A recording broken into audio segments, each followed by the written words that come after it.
Malaysia দক্ষিণ পূর্ব এশিয়ার জনপ্রিয় একটি মুসলিম দেশ। মালয়েশিয়ার আয়তন 3,30,000 বর্গ কিলোমিটার, জনসংখ্যা মাত্র 3,20,00,000। মালয়েশিয়ার প্রধান অর্থকরী ফসল হচ্ছে পাম অয়েল, রাবার, পেট্রোলিয়াম এবং ইলেকট্রনিক পণ্য উৎপাদনে দেশটি এগিয়ে। পর্যটনে মালয়েশিয়া এশিয়ার সেরা একটি দেশ। প্রতি বছর প্রায় 2.5 কোটি মানুষ এই দেশে ঘুরতে আসে। কুয়ালালামপুর, মালাক্কা, পুত্রজয়া, লঙ্কাওয়ে দেশটির অন্যতম ট্যুরিস্ট জোন। সবাইকে স্বাগত জানাচ্ছি মালয়েশিয়া থেকে। আমি এই মুহূর্তে আছি মালয়েশিয়ার কুয়ালালামপুরের ঐতিহাসিক পেট্রোনাস টুইন টাওয়ারের সামনে। এটি হচ্ছে পেট্রোনাস টুইন টাওয়ার। সারা বিশ্বের মানুষ এখানে আসে এই পেট্রোনাস টুইন টাওয়ারটি দেখতে। মালয়েশিয়ার তৎকালীন প্রধানমন্ত্রী মাহাথির মোহাম্মদকে জিজ্ঞেস করা হয়েছিল, আপনি কেন এত টাকা খরচ করে এত উঁচু একটা বিল্ডিং করছেন? তখন তিনি উত্তর দিয়েছিলেন, আমি এই ভবনটা তৈরি করছি এই জন্য, এই ভবনের দিকে তাকিয়ে মানুষ দেখবে মালয়েশিয়ার অগ্রগতি কত দূর চলে গেছে। ঠিক তাই, মালয়েশিয়ার এই ঐতিহাসিক ভবনটি দেখতে সারা পৃথিবী থেকে মানুষ আসে এবং মাথা উঁচু করে তাকিয়ে দেখে মালয়েশিয়ার অগ্রগতি। এই পেট্রোনাস টুইন টাওয়ারটির নির্মাণ কাজ শেষ হয় 1998 সালে। 88 তলা বিশিষ্ট এই ভবনটি মূলত কেএলসিসি অর্থাৎ শপিং সেন্টার হিসেবে ভীষণভাবে প্রসিদ্ধ। ভবনটির রাতের এবং দিনের বৈচিত্র্যময় ভিউ মানুষকে আকৃষ্ট করে।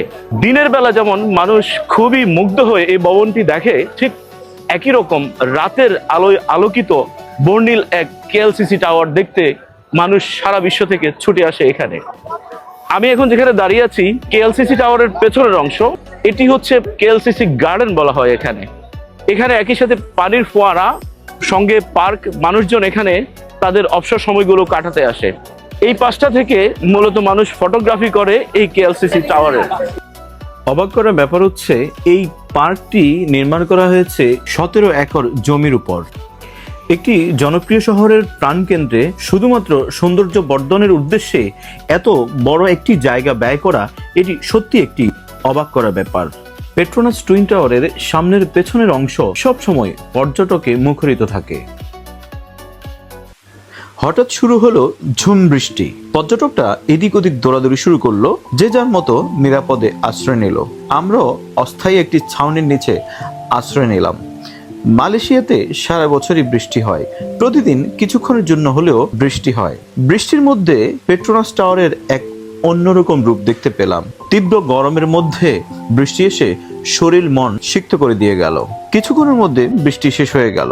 বৃষ্টি শেষ হওয়ার কয়েক মিনিটের মধ্যেই আবারও রোদ। কিছুক্ষণ আগে যে এখানে বৃষ্টি হয়েছিল বোঝার কোনো উপায় নেই। মুহূর্তের মধ্যেই কেএলসিসি গার্ডেন পর্যটকে আবারও মুখরিত হয়ে গেল। কেএলসিসি টাওয়ারের এই পানির ফোয়ারাতে সকালে এবং সন্ধ্যায় লাইটিং শো হয়ে থাকে। মিউজিকের তালে তালে এই পানির নৃত্য দর্শনার্থীদের মুগ্ধ করে। মালয়েশিয়ার জাতীয় তেল গ্যাস কোম্পানি পেট্রোনাস এই পেট্রোনাস টুইন টাওয়ারের নির্মাণ কাজ শুরু করে 1993 সালে, যেটি শেষ হয় 1998 সালে। পেট্রোনাস টুইন টাওয়ারের আনুষ্ঠানিক উদ্বোধন হয় 31 আগস্ট 1999 সালে। পেট্রোনাস টাওয়ারের ডিজাইন করেছেন আর্জেন্টিনার স্থপতি সিজার পেল্লি। ইসলামিক স্থাপত্য রীতি এবং আধুনিকতার মিশেলে তিনি এই ভবনের ডিজাইন করেন। 1 নম্বর ভবনটি নির্মাণ করেন জাপানের হাজমা কর্পোরেশন। অপরদিকে 2 নম্বর ভবনটি নির্মাণ করেন দক্ষিণ কোরিয়ার Samsung engineering and construction. 1.6 billion মার্কিন ডলার ব্যয়ে নির্মিত এই ভবনের বাহ্যিক অংশে রয়েছে 32,000-এর বেশি গ্লাস প্যানেল এবং স্টেইনলেস স্টিল। এই ভবনের ফাউন্ডেশন মাটির প্রায় 394 ফিট গভীর থেকে করা হয়েছে। পেট্রোনাস টুইন টাওয়ারের 41 এবং 42 তলায় রয়েছে স্কাই ব্রিজ। এটি আবার বিশ্বের সর্বোচ্চ উঁচু 2 তলা বিশিষ্ট স্কাই ব্রিজ। এই স্কাই ব্রিজ দিয়ে দুটি ভবনের এক ভবন থেকে অন্য ভবনে যাওয়া যায়। পেট্রোনাস টাওয়ারের ওপরের ফ্লোরগুলোতে রয়েছে বিভিন্ন আন্তর্জাতিক প্রতিষ্ঠানের অফিস। নিচের ফ্লোরগুলোতে রয়েছে সুরিয়া কেএলসিসি মার্কেট, অর্থাৎ এখানে বিশ্ববিখ্যাত নাইকি, গুচি, অ্যাডিডাস, রোলেক্স সহ বিশ্ববিখ্যাত ব্র্যান্ডগুলোর শাখা রয়েছে। 2004 সাল পর্যন্ত পেট্রোনাস টুইন টাওয়ার ছিল পৃথিবীর সবচেয়ে উঁচু বিল্ডিং, যদিও পরবর্তীতে দুবাইয়ের বুর্জ খলিফা, মালয়েশিয়ার মার্দেগা টাওয়ার, চীনের সাংহাই টাওয়ার সহ পৃথিবীতে আরো একাধিক আকাশচুম্বী ভবন তৈরি হয়। কিন্তু পর্যটকদের কাছে এই পেট্রোনাস টুইন টাওয়ারের গুরুত্ব আগের মতোই আছে। 1483 ফুট উঁচু এই ভবন পৃথিবীর কাছে মালয়েশিয়াকে প্রতিনিধিত্ব করে। আমি এই মুহূর্তে আছি রাতের পেট্রোনাস টাওয়ারের সামনে। এই সেই রাতের বর্ণিল আলোয় পেট্রোনাস টাওয়ার। সারা পৃথিবীর মানুষ আসে এই পেট্রোনাস টাওয়ার দেখতে। দিনের পেট্রোনাস টাওয়ার দেখে মুগ্ধ হয়, ঠিক তেমনি রাতের বর্ণিল পেট্রোনাস টাওয়ার দেখেও মুগ্ধ হয়। এই পেট্রোনাস টাওয়ারের সামনে আবার অসংখ্য ফটোগ্রাফার আছে, আপনি চাইলে এখানে ফটো তুলতে পারেন। পেট্রোনাস টাওয়ারকে পেছনে রেখে এই ফটোগ্রাফাররা ফটো তুলে দেন, ছবি প্রতি তারা 5 রিঙ্গিত করে নিয়ে থাকেন।